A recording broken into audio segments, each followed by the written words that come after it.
సంస్థల ఎన్నికలకు high court green signal ఇచ్చింది. బీసీలకు 42% రిజర్వేషన్లు కల్పిస్తూ ప్రభుత్వం జారీ చేసిన ఉత్తర్వులను నిలిపివేసినందున గడువు తీరిన స్థానిక సంస్థల ఎన్నికలు నిర్వహించడానికి పాత విధానం ప్రకారం ఎన్నికల సంఘం ముందుకు వెళ్లొచ్చని హైకోర్టు పేర్కొంది. అయితే రిజర్వేషన్లు 50%కి మించొద్దని తెలిపింది. పెంచిన 15% సీట్లను ఓపెన్ కేటగిరీగా నోటిఫై చేసి ఎన్నికలు జరపాలని పేర్కొంది.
స్థానిక సంస్థల ఎన్నికలకు హైకోర్టు గ్రీన్ సిగ్నల్ ఇచ్చింది. బీసీలకు 42% రిజర్వేషన్లు కల్పిస్తూ ప్రభుత్వం జారీ చేసిన ఉత్తర్వులను నిలిపివేసినందున గడువు తీరిన స్థానిక సంస్థల ఎన్నికలు నిర్వహించడానికి పాత విధానం ప్రకారం ఎన్నికల సంఘం ముందుకు వెళ్లొచ్చని హైకోర్టు పేర్కొంది. అయితే రిజర్వేషన్లు 50%కి మించొద్దని తెలిపింది. పెంచిన 17% సీట్లను ఓపెన్ కేటగిరీగా నోటిఫై చేసి ఎన్నికలు జరపాలి అని పేర్కొంది.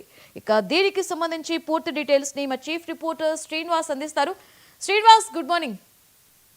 Good morning Lakshmi. స్థానిక సంస్థల ఎన్నికలపై ఒక స్పష్టత అయితే వచ్చిందని చెప్పుకోవచ్చు. హైకోర్టు స్టే విధిస్తూనే 42% రిజర్వేషన్లకు స్టే విధిస్తూనే మరొక వైపు పాత విధానంలో ఎన్నికలు జరుపుకోవచ్చు అని ఒక స్పష్టత ఇవ్వడం జరిగింది. దీనికి సుప్రీంకోర్టు 2022లో ఇచ్చిన తీర్పును కూడా ఉటంకించడం జరిగింది. రాహుల్ రామేశ్వర్ కేసులో సుప్రీంకోర్టు ఇచ్చిన తీర్పు ప్రకారం రాష్ట్ర ప్రభుత్వం స్థానిక సంస్థలకు ముందుకు వెళ్ళొచ్చని కూడా స్పష్టం చేయడం జరిగింది.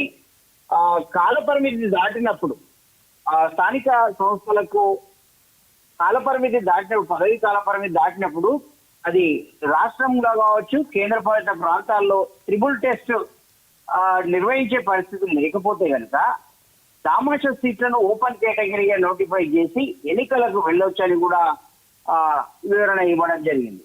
బీసీలకు 42% రిజర్వేషన్లు కల్పిస్తూ ప్రభుత్వం ఇచ్చిన జీవోను నిలిపివేస్తూ ఆర్డర్ ఇచ్చినటువంటి హైకోర్టు స్టేట్ ఎలక్షన్ కమిషన్ ఎన్నికలకు ముందుకు ఏ రకంగా వెళ్ళొచ్చు అనేది ఒక స్పష్టత అయితే ఇవ్వడం జరిగింది. నిన్న ముఖ్యమంత్రి రేవంత్ రెడ్డి ఏఐసిసి నేతలు అలాగే కొంతమంది రాష్ట్ర ముఖ్య నేతలతో వీడియో కాన్ఫరెన్స్ లో కూడా ఈ అంశం మీద చర్చించినట్లు మనకు తెలుస్తా ఉంది. ఈ రోజు కూడా మరోసారి ముఖ్య నేతలతో భేటీ అయ్యే అవకాశం ఉంది.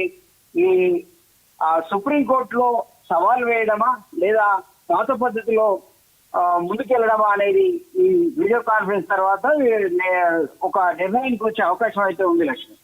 Right, thank you Srinivas.